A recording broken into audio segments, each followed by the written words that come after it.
سارا دن اپنے من پسند کاموں میں گزارنے کے بعد، اپنے دوستوں کے ساتھ مستیاں کرنے کے بعد، اپنے گھر میں دعوتیں کھانے کے بعد جب رات ہو گئی تو اسے یاد آیا کہ آج تو اس کی خالہ نے کسی کام کے لیے گھر پہ بلایا تھا۔ اس کی خالہ پہاڑ کے اس سائڈ پہ رہتی تھی، بیچ میں ایک چھوٹی سی بستی بھی آتی تھی۔ اس بستی کا نام تھا گلبرگ۔ یہ بستی کافی غربت میں بسی ہوئی تھی۔ پھر اکرم نے سوچا کہ خالہ کا کوئی خاص کام نہیں ہوگا، اس لیے گھر جا کے آرام کرنا چاہیے۔ ابھی رات کے 12 بج رہے تھے، لیکن اچانک اسے اپنی خالہ کی کال آئی کہ میں نے آپ کو بلایا تھا، کوئی بجلی کا کام تھا، ایک پنکھا تھا جو چل نہیں رہا تھا، وہ اسے ٹھیک کروانے کے لیے کہہ رہی تھی۔ ابھی اسی وقت گرمی بہت تھی، اس لیے گھر میں صرف 2 پنکھے تھے۔ اکرم نہ چاہتے ہوئے بھی چلنے لگا۔ جیسے ہی پہاڑ کے قریب پہنچا تو 2 پہاڑ تھے۔ ان دونوں پہاڑوں کے بیچ میں جو ابھی میں نے بولا ایک چھوٹی سی بستی تھی جس کا نام گلبرگ تھا۔ اس کے بعد ایک چھوٹا پہاڑ آتا تھا اور پھر ایک اور بستی شروع ہو جاتی تھی جہاں ان کے خالہ کا گھر تھا۔ ابھی اسے اس غریب گلبرگ والی بستی میں جیسی انٹری کر رہا تھا، جیسے وہ پہاڑ پہ چڑھ کے نیچے اترنے والا تھا، اس نے کچھ عجیب سا ماحول دیکھا۔ سب لوگ ناچ رہے ہیں، سب لوگوں نے بڑی بڑی چوغے پہنے ہیں، سب لوگوں کی آنکھیں باہر کی طرف نکلی ہوئی ہے، اور اس میں وائٹ جو آنکھوں میں ہوتا ہے یہ نہیں ہے بلکہ پوری آنکھیں کالی ہے۔ سب لوگوں کے ہونٹ اتنے بڑے بڑے ہیں، یہ لوگ کچھ عجیب طریقے سے کچھ کھا رہے تھے۔ اصل میں اس کے کھانے کے انداز کو دیکھ کر اکرم ڈر گیا، ورنہ اکرم اپنی سٹوری میں لکھتا ہے کہ میں تو بس پہاڑ پہ کودنے والا تھا، ان لوگوں کے بیچ میں سے گزرنے ہی والا تھا، دوسرے پہاڑ پر چڑھنے والا تھا۔ لیکن جب ان کو دیکھا تو مجھے کچھ عجیب سا شوق لگا کہ یہ کیسے، یہ تو انسانوں جیسے ہی نہیں نظر آ رہے۔ وہ جیسے کبھی ایک جیب سے کچھ نکال کے ایسے منہ میں ٹھونستے جیسے کوئی جنگلی جانور۔ اکرم کچھ دیر کے لیے ایک پہاڑ میں پہ ایک پتھر کے پیچھے چھپا، وہاں ان کو وقفے سے دیکھ رہا تھا۔ پھر ان لوگوں کے جو بڑے بڑے چوغے تھے، یہ لوگ گھومنے لگے اور وہ چوغے ہوا میں لہرانے لگی، جس سے ان لوگوں کے پاؤں نظر آنے لگی۔ اکرم نے ان کے پاؤں کی طرف دیکھا تو ان کے پاؤں بکریوں جیسے تھے، یعنی صرف 2 انگلیاں، ایک بڑی اور ایک تھوڑی سی درمیانہ۔ اکرم کافی ڈر رہا تھا۔ اس نے یہ بھی نوٹ کیا کہ ان کے پاؤں پر جیسے خون کے دھبے لگے ہیں، اور ان کے پاؤں کبھی کالے تو کبھی جیسے کیچڑ میں دبے، یعنی کیچڑ سے گندے۔ اکرم کچھ دیر کے لیے کھڑا رہا اور سوچتا رہا، کیا یہ کوئی فنکشن ہے جس میں یہ لوگ کر رہے ہیں یہ سب، یا ان لوگوں کے ساتھ کوئی مسئلہ ہے؟ خیر، اکرم چونکہ ڈرا ہوا تھا اس لیے ایک قدم نہ آگے جا رہا تھا نہ پیچھے۔ اکرم دیکھتا رہا اور یہ لوگ اپنے تماشے میں ڈوبے تھے۔ اچانک ایک خاتون ان لوگوں کے بیچ میں جو کہ ڈانس کر رہی تھی، اور اکرم اسی کو جب 2-3 منٹ سے دیکھ رہا تھا، وہ عورت ڈائریکٹ مڑی اور اس پتھر کو دیکھنے لگی جہاں پر اکرم چھپا ہوا تھا۔ اکرم نے آرام سے اپنا سر پتھر کے پیچھے کیا اور ایک چھوٹی سوراخ جو 2 پتھروں کے بیچ میں تھا اس میں دیکھنے لگا۔ وہ عورت مسلسل اس پتھر کو دیکھ رہی تھی اور سب لوگ ڈانس کر رہے تھے، اور اکرم کہتا ہے کہ وہ عورت جیسے پتھر بن گئی، وہ اس طرح دیکھ رہی تھی۔ میں ڈر گیا اور ابھی سوچنے ہی والا تھا کہ پیچھے بھاگو واپس، شاید اس عورت کو پتہ چل گیا ہے کہ میں اسے دیکھ رہا ہوں۔ ابھی اکرم یہ سوچ رہا تھا کہ اس عورت نے ڈائریکٹ ایک سیٹی ماری جس سے سب لوگ خاموش ہو گئے، اور پھر اس عورت نے اپنے زبان میں کچھ کہہ ڈالا جو کہ اس علاقے کا زبان ہی نہیں تھا، اور پھر سب لوگ اس پتھر کو دیکھنے لگے اور ہنسنے لگے اور ایسے داڑھی مار مار کر کچھ گانے لگے اور پتھر کی طرف چل پڑے۔ اکرم بھاگنے لگا۔ اکرم بھاگتے بھاگتے جیسے ہی دوسری پہاڑی پر نیچے کودا، اپنے گھر کی طرف والے روڈ پہ جیسے آیا، اس نے پیچھے دیکھا، یہ سب لوگ پہاڑی پہ چڑھ کے آئے تھے اور اکرم کو اس پہاڑ کے اوپر سے دیکھ رہے تھے، لیکن ان میں سے کچھ لوگ واپس جانے لگے نیچے بستی میں۔ اکرم نے اللہ کا شکر ادا کیا اور ایک رکشے والے کو بولا مجھے وہاں تک چھوڑاؤ۔ ابھی رکشے والے نے اس کو جیسے ہی بٹھایا، اکرم نے کچھ کہا ہی نہیں تھا، رکشے والے نے کہا کیا ہوا، تمہیں اتنے پسینے کیوں آ رہے؟ اکرم نے کہا اس پہاڑی پہ دیکھو۔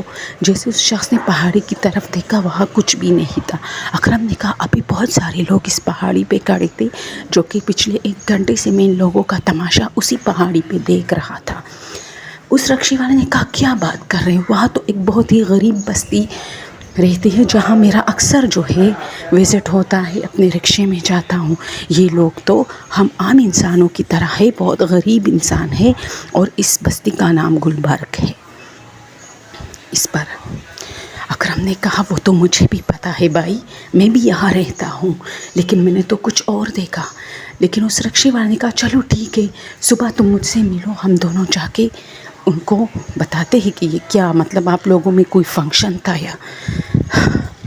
اکرم نے ان سے کہا آپ کی بڑی مہربانی، میں خود کل چلا جاؤں گا اپنے دوستوں کے ساتھ۔ اسی طرح صبح ہو گئی، اس کی خالہ کی فون آئی اور اکرم نے اسے اور کچھ نہیں کہا، بس یہی کہا کہ وہ کافی لیٹ ہو گیا تھا، آدھے راستے تک تو آیا تھا لیکن پھر واپس چلا آیا اپنے گھر۔ اس پر اس نے اپنے خالہ سے وعدہ کیا کہ آج ضرور آؤں گا دن کے ٹائم۔ اکرم جب دن کے ٹائم آ رہا تھا تو پھر سے اکیلا تھا۔ اکرم جیسے ہی اس بستی میں داخل ہوا جس کا نام گلبرگ تھا، وہاں عام لوگ جیسے باقی بستیوں کے، کوئی ٹماٹر بیچنے والا، کوئی سبزی فروش، کوئی کتابیں فروش، کوئی کچھ، عورتیں بیچاری اپنے کاموں میں مصروف، بچے کھیلوں میں مصروف۔ یہ کیا تھا؟ اکرم سوچ میں پڑ گیا، کیا میں خواب دیکھ رہا تھا؟ خیر اکرم اپنی خالہ کے گھر چلا گیا اور وہاں جو کام کرنا تھا وہ کر دیا، لیکن اکرم نے ہر بار اپنی خالہ سے اس بستی کے بارے میں پوچھا۔ اس کی خالہ نے کہا کہ میں تو اکثر اس بستی میں آتی جاتی ہوں، یہاں کچھ عورتوں سے میری دوستی ہے۔ جب اکرم نے اپنی خالہ کو ساری بات بتائی تو وہ گھبرا گئی اور کہنے لگی یہ تو سچ ہے۔ تو اکرم نے کہا کیسے؟ تو اس نے کہا کہ پہلے تو مجھے پتہ نہیں تھا، لیکن آپ نے جو کہانی سنائی اس سے مجھے اندازہ، میں جب بھی اس بستی میں جاتی ہوں یہ عورتیں مجھے ہمیشہ بڑی بڑی لباس میں نظر آتی ہے، یعنی ان کے پاؤں کبھی مجھے نظر نہیں آئے، اور اگر کسی کے پاؤں نظر بھی آتے ہیں تو انہوں نے بڑے بڑے ساکس پہنے ہوتے ہیں، لیکن اس بار تو میں ان کے پاؤں دیکھ کر ہی دم لوں گی کہ آخرکار ان کے بیچ میں کوئی فنکشن چل رہا تھا یا واقعی یہ لوگ کچھ عجیب سے ہے۔ اکرم نے کہا فنکشن میں بھی سوچ رہا تھا، لیکن جب اس عورت نے مجھے دیکھ لیا اور 1 گھنٹے سے مجھے دیکھ رہی تھی وہ کچھ عجیب سا تھا۔ اگر وہ مجھے دیکھتی بھی تھی تو اس نے ایسا امپریشن کیوں دیا جیسے اس نے کچھ اور دیکھا ہو؟ وہاں سے میں آرام سے بھی جا سکتا تھا، ان کے بیچ میں سے آ کے تمہارے گھر آ سکتا تھا، لیکن وہ لوگ مجھے ایسے دیکھ رہے تھے جسے میں کچھ اور ہوں اور وہ کچھ اور ان کی حقیقت مجھ پہ ظاہر ہوئی ہے اور وہ لوگ مجھے کہا جانے والی نظروں سے دیکھ رہے تھے، اسی لیے مجھے کچھ گڑبڑ لگ رہا ہے۔ جس پر اس کی خالہ نے کہا کہ چلو آج رات یہ نظارہ کرتے ہیں۔ اس پر اکرم نے اپنے گھر فون کیا اور اپنی ماں سے کہا کہ آج وہ خالہ کے گھر اپنے کزنوں کے ساتھ رک رہا ہے۔ خالہ کے 2 بیٹے تھے جس سے اکرم کی اچھی خاصی دوستی تھی، اسی لیے وہی بہانہ بنا کے اس نے خالہ کے گھر کی اجازت لی۔ ابھی رات ہونے میں تھوڑی دیر باقی تھی کہ اس کی وہی دوست آ گئی خالہ کی جو گلبرگ علاقے سے تعلق رکھتی تھی، لیکن خالہ نے ایک بات نوٹ کی کہ وہ جب اندر آئی تو وہ کچھ سونگھ رہی تھی۔ تو خالہ نے ان سے کہا کہ تم کیا سونگھ رہی ہو؟ تو اس کے منہ سے بے اختیار نکلا کل رات والا لڑکا یہاں آیا ہے، جس پر اکرم جلدی بیٹھ کے نیچے چھپ گیا۔ اس کو یہ آواز سنائی دی۔ اس نے کہا نہیں نہیں، یہاں تو کوئی نہیں آیا۔ پھر وہ عورت بیٹی اور معمول کی باتیں شروع کی۔ اس پر خالہ اس کے پاؤں کو دیکھنے لگی۔ اس نے بڑے بڑے جرابے پہنے تھے۔ خالہ نے ان سے کہا کہ میں نے سنا ہے کہ تم لوگ رات کو کوئی فنکشن بھی مناتے ہو، جس پر وہ عورت آگ بگولا ہو گئی اور کہنے لگی نہیں، تم کل رات کی بات کر رہی ہو۔ اس نے ایسا کہا تو خالہ کچھ سوچ میں پڑ گئی کہ اگر اب ان کو بولوں گی کہ ہاں تو یہ سمجھ جائے گی کہ اکرم یہاں ہے اور اس نے مجھے بتایا۔ اس نے کہا نہیں نہیں، میں نے تو ویسے ہی سنا ہے۔ تو اس نے کہا نہیں نہیں، ایسا تو کچھ نہیں ہے۔ ہاں البتہ جب ہماری بستی میں کسی کی شادی ہوتی ہے تو ہم سب بستی والے کو شادی کو انجوائے کرتے ہیں اور سب اس میں شرکت کرتے ہیں۔ ہم آپ لوگوں کی طرح نہیں جو صرف مدعو لوگوں کو آنے دیتے ہیں۔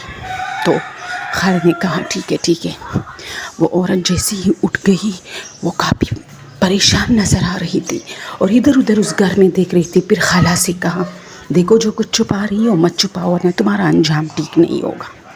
اس پر خالہ نے کہا نہیں، میں کیا چھپاؤں گی یار، میں تو تم لوگوں کے بالکل سامنے ہوں۔ وہ عورت چلی گئی تو اکرم دیر تک بیٹھ کے نیچے سے نہیں نکلا، جبکہ خالہ نے بھی اس کو کوئی آواز وغیرہ نہیں دی، کیونکہ خالہ کو پتہ تھا کہ یہ عورت ضرور چھپی ہوئی ہوگی ادھر کی ہماری باتیں سننے کے لیے۔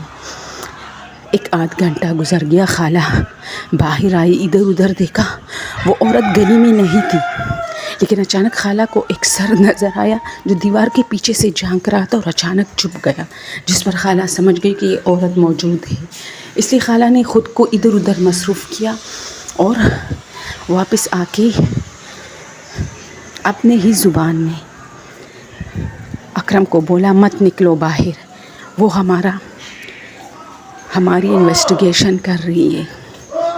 اتنے میں تھوڑی دیر بعد جب وہ عورت چلی گئی اور خالہ مطمئن ہو گئی تو خالہ نے اکرم کو نکالا اور کہا یہ لوگ شاید سمجھ جاتے ہیں جو بھی ہو رہا ہوتا ہے ہمارے بیچ میں، اب تک تو ہمیں پتہ نہیں تھا اس لیے ان لوگوں کو پرواہ نہیں تھی، اب چونکہ تمہیں پتہ چلا ہے اور یہ لوگ تمہیں جان گئے ہیں اور شاید یہ لوگ تمہاری یعنی ان کے بارے میں جو لوگ جان لیتے ہیں وہ ان کو بو یعنی ان کی اسمیل سونگنے کی طاقت رکھتے ہیں۔